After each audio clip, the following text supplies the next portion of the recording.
नमस्कार, जय जोहार। छत्तीसगढ़ न्यूज में आपका बहुत बहुत स्वागत है। चलिए देखते हैं आज की 15 फटाफट बड़ी खबरों को।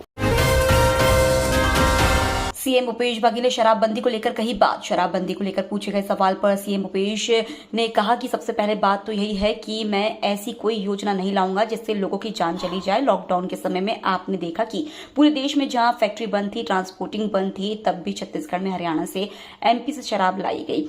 पड़ोसी राज्यों से भी शराब की आपूर्ति की गई। शराब नहीं मिलने पर अनेक लोग सैनिटाइजर पीकर, सॉल्यूशन खाकर, सिरप पीकर अपनी जान दे दी। मैं नशा मुक्त छत्तीसगढ़ की बात करता हूं। यह एक सामाजिक बुराई जिसे हमें मिलकर खत्म कराना है। अरविंद केजरीवाल ने पहले भी कोशिश की थी, इस बार भी नाकाम होंगे। मध्य प्रदेश छत्तीसगढ़ चैनल लॉन्च कार्यक्रम में छत्तीसगढ़ के सीएम भूपेश बघेल से सवाल किया गया कि इंडिया में कांग्रेस और आप साथ में हैं, लेकिन केजरीवाल यहां आकर प्रचार भी कर रहे हैं। इस पर भूपेश बघेल ने कहा, मुझे जानकारी नहीं है कि बेंगलुरु में क्या बात हुई है, मैं वहां नहीं था। ये सब राष्ट्रीय स्तर पर फैसले होंगे। राज्य में जो चुनाव हो रहे हैं तो इसके बारे में बात नहीं हुई है। केजरीवाल आए हैं तो आए, उससे फर्क नहीं पड़ता। छत्तीसगढ़ के सीएम भूपेश बघेल ने दिल्ली के मुख्यमंत्री अरविंद केजरीवाल से सवाल किया।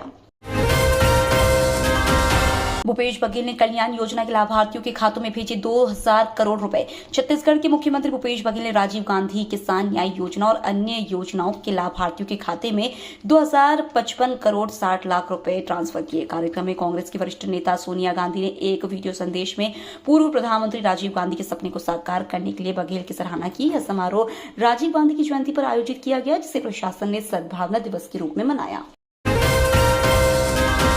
छत्तीसगढ़ में हम असहमति का भी सम्मान करते हैं, सबसे मशविरा कर नीतियां तैयार करते हैं। सीएम भूपेश बघेल। छत्तीसगढ़ के लोगों की विशेषता है कि हम असहमति का भी सम्मान करते हैं, लोगों से मशविरा करते हैं और इसके बाद नीतियां तैयार करते हैं। जो अच्छी कार्यप्रणालियां हैं उन्हें यथावत रखते हैं, जिनमें कुछ त्रुटि है और सुधार की गुंजाइश है उन्हें ठीक करते हैं।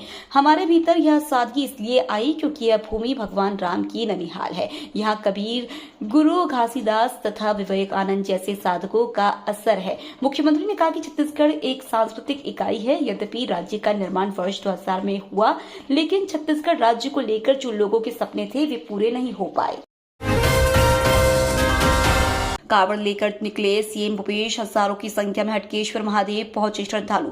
छत्तीसगढ़ में सावन का 7वां सोमवार सियासत को समर्पित रहा। रायपुर के गुड़ियारी इलाके में पश्चिम के विधायक विकास उपाध्याय ने कावड़ यात्रा निकाली, जिसमें मुख्यमंत्री भूपेश बघेल भी शामिल हुए। यात्रा से पहले मारुति मंगलम भवन में पूरे विधि विधान से कावड़ पूजा भी की गई। सीएम भूपेश ने यात्रा की अगुवाई कर श्रद्धालुओं का उत्साह बढ़ाया। ट्रैफिक और सुरक्षा व्यवस्था के इंतजाम नहीं देखिए।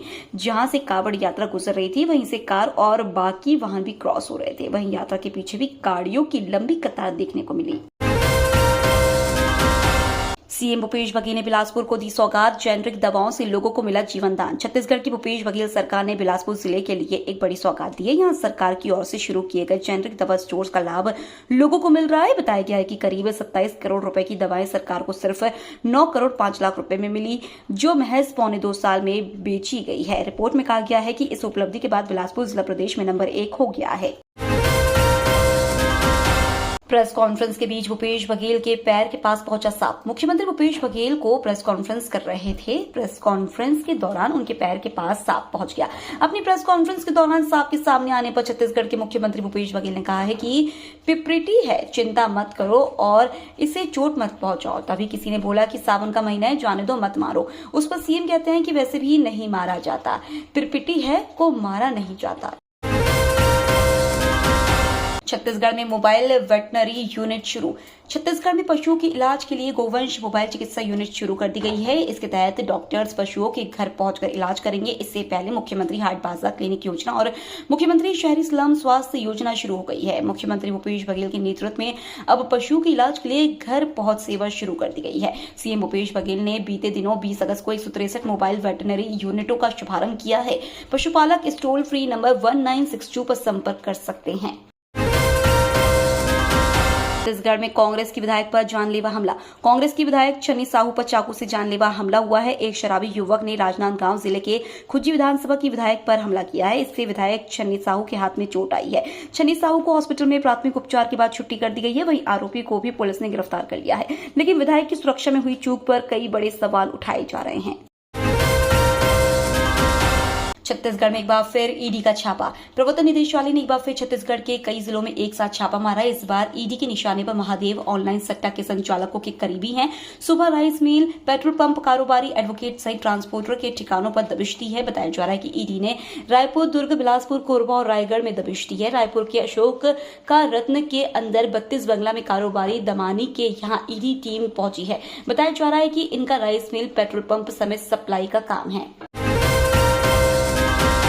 इन राज्यों से भाजपा के 57 विधायक पहुंचे छत्तीसगढ़ में इस साल के अंत में होने वाले विधानसभा चुनाव से पहले विधायक प्रवास अभियान के तहत भारतीय जनता पार्टी के 4 राज्यों के 57 विधायक यहां पहुंच गए हैं। इस दौरान प्रत्येक विधायक एक विधानसभा क्षेत्र में एक सप्ताह बिताएगा और पार्टी के लिए काम करेगा। इससे पहले सोमवार को भाजपा के राज्य मुख्यालय कुशाभाऊ ठाकरे परिसर में एक प्रशिक्षण सत्र आयोजित किया गया। दौरे पर आए विधायक असम और 3 गैर भाजपा शासित राज्यों बिहार, उड़ीसा और झारखंड से हैं। छत्तीसगढ़ में इस वर्ष 125 लाख टन धान की खरीद होने का अनुमान। सरकारी सहयोग, समर्थन एवं प्रोत्साहन के सहारे छत्तीसगढ़ में धान का उत्पादन लगातार तेजी से बढ़ता जा रहा है। हाल ही में मुख्यमंत्री ने घोषणा की थी कि किसानों से न्यूनतम समर्थन मूल्य पर प्रति एकड़ 20 क्विंटल तक धान खरीदा जाएगा। इसके लिए अधिकारियों को आवश्यक निर्देश दिए जा चुके हैं। धान खरीदी की ठोस अवस्था करने के लिए बारदाने का समुचित प्रबंध किया जा रहा है। छोटे अनुमान के अनुसार धान की खरीदी एवं पैकिंग के लिए करीब 7,50,000 गांठ बारदाने की आवश्यकता पड़ेगी। दिव्यांगों के लिए खुशखबरी, 23 अगस्त को प्लेसमेंट कैंप, जॉब का गोल्डन चांस। छत्तीसगढ़ के स्थानीय बेरोजगार युवाओं के लिए लगातार प्लेसमेंट कैंप के माध्यम से नौकरी के अवसर दिए जा रहे हैं। युवाओं को कई संस्थानों और कंपनियों में अच्छी सैलरी के साथ नौकरी मिल रही है। इसी क्रम में प्रदेश के दिव्यांगों को नौकरी का सुनहरा अवसर है। अगर आप भी दिव्यांग हैं और नौकरी चाहते हैं तो ये खबर आपके लिए है। आपका सपना पूरा हो सकता है। अच्छी कंपनी के साथ राजधानी रायपुर में रहकर नौकरी करने का चांस मिल सकता है। आप जॉब चाहते हैं तो 23 अगस्त को प्लेसमेंट कैंप में भाग लेकर किस्मत आजमा सकते हैं। छत्तीसगढ़ में साइबर अपराध पर लगेगी लगाम। छत्तीसगढ़ के पुलिस महानिदेशक अशोक जुनेजा के मुख्य आतिथ्य में पुलिस मुख्यालय नवा रायपुर में 2 दिवसीय गूगल और पेटीएम साइबर प्रशिक्षण कार्यक्रम का शुभारंभ हुआ। प्रशिक्षित अधिकारियों की टीम द्वारा सभी जिलों से आए साइबर नोडल पुलिस अधिकारी एवं जिला साइबर सेल के प्रभारी पुलिस अधिकारियों एवं रेंज स्तर से साइबर थाने में पदस्थ पुलिस अधिकारी कर्मचारी को साइबर ठग की रोकथाम और त्वरित कार्रवाई किए जाने हेतु पुलिस अधिकारियों को प्रशिक्षित किया जाएगा। छत्तीसगढ़ में अब तक 697.3 मिलीमीटर औसत वर्षा दर्ज। छत्तीसगढ़ राज्य शासन के राजस्व एवं आपदा प्रबंधन विभाग द्वारा बनाए गए राज्य स्तरीय नियंत्रण कक्ष द्वारा दी गई जानकारी के मुताबिक 1 जून 2023 से अब तक राज्य में 697.3 मिलीमीटर औसत वर्षा दर्ज की जा चुकी है। राज्य के विभिन्न जिलों में 1 जून 2023 से आज तक रिकॉर्ड की गई वर्षा के अनुसार बीजापुर जिले में सर्वाधिक 1234.1 मिलीमीटर और सरगुजा जिले में सबसे कम 325.2 मिलीमीटर औसत वर्षा दर्ज की गई है। ये तो थी आज की बड़ी खबरें। डेली खबरों से अपडेट रहने के लिए चैनल सब्सक्राइब करना बिल्कुल ना भूलें। धन्यवाद।